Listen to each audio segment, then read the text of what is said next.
بسم اللہ الرحمن الرحیم۔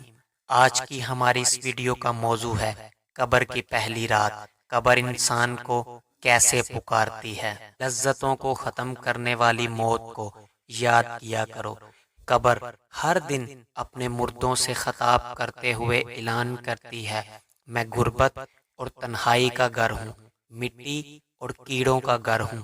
جب مومن کو دفن کیا جاتا ہے تو قبر اس کو مرحبا کہتے ہوئے خوشخبری سناتی ہے کہ میری پشت پر چلنے والوں میں سے تو بڑا محبوب تھا، آج میں تیری ہو گئی اور تو میری طرف آ گیا، اب میرے احسان کو دیکھ لے گا۔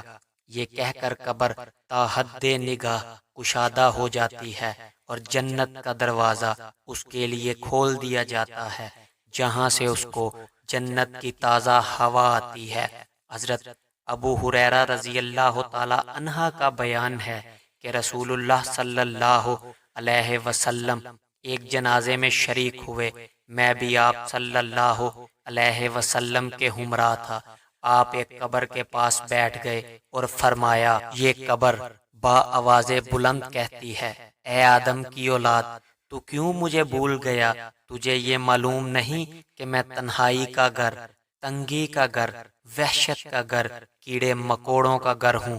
میں بہت تنگ گھر ہوں، مگر اللہ جس کے لیے کشادگی کا حکم دے اس کے لیے کشادہ ہو جاؤں گی۔ اس کے بعد آپ صلی اللہ علیہ وسلم نے فرمایا، اے قبر، تو جنت کا ایک باغ ہے یا دوزخ کا تندور؟ اور حضرت ابو حجاج رضی اللہ تعالی عنہ سے روایت ہے کہ حضرت محمد صلی اللہ علیہ وسلم نے فرمایا، مردے کو جب قبر میں رکھا جاتا ہے تو قبر اس کو کہتی ہے، اے ابن آدم، تو ہلاک ہوا، تجھے کس چیز نے مجھ سے دھوکے میں رکھا؟ کیا تجھے معلوم نہ تھا میں فتنہ، تاریکی اور کیڑے مکوڑوں کا گھر ہوں؟ تجھے کس چیز نے مجھ سے بہکا کے رکھا اور تو میری پشت پر خوب اکڑ کر چلتا تھا؟ اگر وہ مردہ نیک ہوتا ہے تو اس کی طرف سے قبر کو جواب دینے والے جواب دیتے ہیں، تو دیکھ تو صحیح کہ اس کے اعمال کیسے ہیں۔ یہ اچھائی اختیار کرتا تھا اور برائی سے باز رہتا تھا۔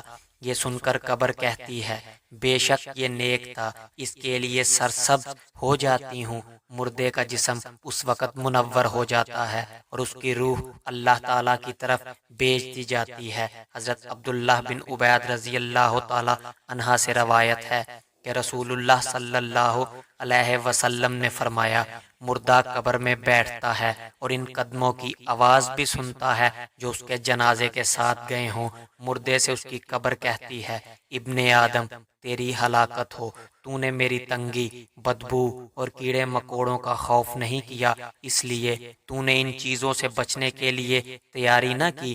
بد عمال مردے سے قبر کہتی ہے، تجھے میری طریقی، میری وحشت، میری تنہائی اور تنگی اور میرا غم نہیں رہا۔ اس کے بعد قبر اس کو جکڑ دیتی ہے، جس کے بعد اس کی پسلیوں کی ہڈیاں ایک دوسرے میں پیوست ہو جاتی ہیں۔ نیک بندے کے لیے قبر کشادہ کر دی جاتی ہے اور اس کے دائیں طرف ایک کھڑکی کھول دی جاتی ہے جہاں سے اس کو جنت کی ہوا آتی ہے۔ اللہ پاک ہم سب کو قبر کے عذاب سے بچائے، ہمیں نیک اعمال کرنے کی توفیق عطا فرمائے۔ اللہ ہم سب کا حامی و ناصر ہو۔ والسلام۔